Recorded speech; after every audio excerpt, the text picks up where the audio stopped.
Kevin नाम का एक बहुत अमीर बच्चा होता है जिसके माँ बाप बहुत ही ज़्यादा रईस होते हैं।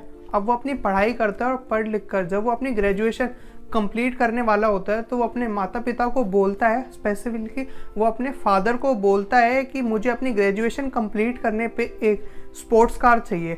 अब जो उसके फादर होते हैं वहाँ पे कोई भी रिप्लाई नहीं करते और फाइनली वो सोचता है कि मेरे पापा इतने रईस हैं तो वो तो मुझे एक कार गिफ्ट कर ही सकते हैं, उसमें क्या जा रहा है। तो अब वो जब अपनी ग्रेजुएशन कंप्लीट करके अपने माता पिता के पास पहुंचता है तो उसके फादर उसे गिफ्ट में एक धार्मिक किताब दे देते हैं और बोलते हैं कि ये किताब आपकी ज़िंदगी के अंदर बहुत ज़्यादा काम आएगी।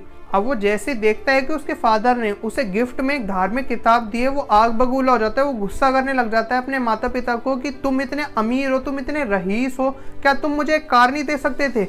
और वो अपने माता पिता को बहुत ज़्यादा सुनाता है। उसके बाद वो वहाँ से चले जाता है और उसके बाद वो अपने पिता का चेहरा दोबारा कभी देखता ही नहीं जब तक कि उसके पिताजी का देहांत नहीं हो जाता। अब जब उसके पिता गुजर जाते हैं तो वो रोते रोते भागते हुए वहाँ पर आता है और जहाँ पर उसके पिताजी की जो डेड बॉडी होती है वो वहाँ पर आके उसका हाथ पकड़ के बहुत ज़्यादा रोने लग जाता है। वो बहुत ज़ोर ज़ोर की रोता है और वो याद करता है कि लास्ट टाइम उसके फादर ने उसे क्या गिफ्ट दिया था, वो जो धार्मिक किताब थी उसके अंदर क्या लिखा हुआ था।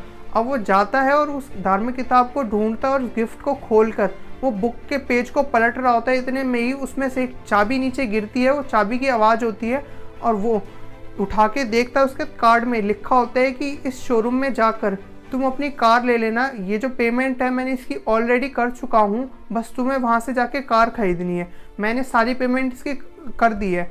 अब वो जैसे ही वो देखता है उसे बहुत ज़्यादा अफसोस होता है कि उसने अपने पिताजी को कितना बुरा भला कहा था, जबकि उनके पिताजी ने उसके लिए पहले से ही एडवांस में कार की बुकिंग कर दिया और उन्होंने पूरी पेमेंट दे चुके हैं। अब देखिए कि हम चीज़ों को कितनी जल्दी मिसअंडरस्टैंड करना शुरू कर देते हैं और ख़ास करके माँ बाप को हमें लगता है कि हमारे जो माँ बाप है वो हमारे लिए कुछ कर ही नहीं रहे हैं, जबकि वो हमारे लिए अपने आप से भी बढ़कर हमारे लिए सोचते हैं।